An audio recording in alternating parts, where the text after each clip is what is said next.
Salut, aujourd'hui je vais te montrer le résultat de mes 10 premiers jours d'animation sur Procreate. Alors j'ai comme projet d'acheter un iPad pour une utilisation vraiment très spécifique, mais avant ça je vais donc tester Procreate et un iPad qu'on m'a gentiment prêté pendant 10 jours pour savoir si ça vaut le coup d'en acheter un pour cette idée que j'ai en tête. Donc si à la fin de ces 10 jours je suis satisfait de Procreate et de l'iPad, j'en achète un pour moi. Alors voici le résultat du premier jour d'animation. Comme tu peux le voir, j'ai fait plusieurs essais pour essayer de réussir à rendre cette rodation d'iPad en 3D telle que je la voyais dans ma tête. Donc ça m'a pris plusieurs essais pour réussir à le faire correctement. Aussi on dirait plus un téléphone qu'un iPad, ce qui n'était pas le but à la base. Mais une fois que j'étais parti dans la rotation, j'allais pas tout recommencer pour changer les proportions. Donc c'est un truc assez simple qui m'a servi à prendre en main Procreate, l'Apple Pencil et tout ça, pour me familiariser avec mes outils. D'ailleurs dans cette vidéo j'utilise un iPad Pro 12,9 pouces 3ème génération avec un Apple Pencil 2ème génération et Procreate. Et ensuite le deuxième jour je suis passé sur une animation un peu plus complexe avec un personnage qui va tourner sa tête vers nous. Donc comme tu vois l'idée c'est de faire un truc assez simple comme un crayonné, donc avec assez peu de frames et pas vraiment détailler le dessin. Donc je me pose des limites pour pouvoir animer un petit peu régulièrement. Et le but c'est juste de faire des petites animations simples pour m'amuser, pour pas avoir la pression de faire des gros projets qui me prennent des semaines et des semaines. Et Procreate c'est parfait pour ça parce que c'est une application qui est pas faite pour l'animation à la base, donc toutes les fonctionnalités sont un petit peu limitées. Il y a juste ce qu'il faut pour faire des animations simples avec une timeline, la possibilité de faire durer des frames un peu plus longtemps. Mais si tu pars sur des animations plus complexes avec plusieurs calques d'animation, ça devient très compliqué à gérer. Et donc c'est parfait pour m'empêcher de partir sur des animations trop ambitieuses.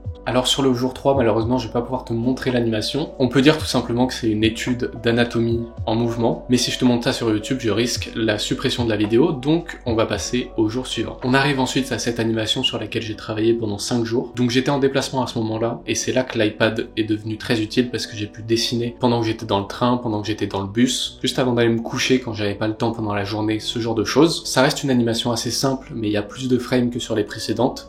Et aussi j'ai un peu plus détaillé les dessins en cleanant vite fait les keyframes pour que ça soit plus facile de faire les in-between. Et pour les FX j'avais plus une idée de splash plus importante et au final j'ai fait juste des petites bulles qui apparaissent et disparaissent pour simplement finir cette animation et passer à autre chose parce que j'avais pas réussi à faire les FX comme j'avais dans la tête et il a failli ne pas avoir de FX pour cette raison. Mais finalement je suis arrivé à ce compromis qui est assez simple et qui fonctionne assez bien. Et même si c'est une animation qui m'a pris beaucoup de temps et qui est assez propre, c'est pas une animation qui me fait particulièrement kiffer, je la trouve pas super intéressante. Et c'est pour ça qu'au 9e jour j'ai fait cette animation. Donc on repart sur quelque chose de a priori beaucoup plus simple parce que c'est juste globalement 2 poses qui vont alterner. Et c'est vraiment les principes de l'animation de base sur un cube avec du squash and stretch. Donc c'est quand un volume va se compresser ou s'étirer selon le mouvement. Et donc c'est une animation beaucoup plus drôle et plus intéressante à faire parce que vraiment ça bouge et c'est vivant. Donc je me suis bien amusé à faire cette distorsion, cet étirement du cube. C'était un peu complexe parce que j'ai décidé de faire ça en perspective. Donc il m'a fallu quelques guidelines pour voir un peu l'augmentation du cube quand il vient vers nous et la diminution quand il va plus loin. Mais au final, c'est une des animations qui me plaît le plus parce que c'est la plus ludique à regarder. On arrive donc à la 6e animation et au 10e et dernier jour de ce petit test. Et là, je suis parti sur une idée que j'avais déjà eue et que j'avais notée dans mon sketchbook.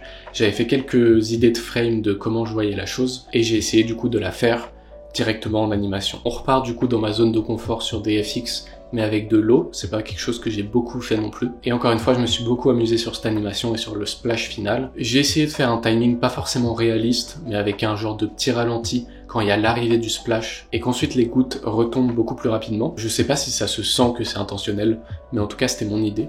Et voici maintenant un récapitulatif des 6 animations que j'ai fait en 10 jours.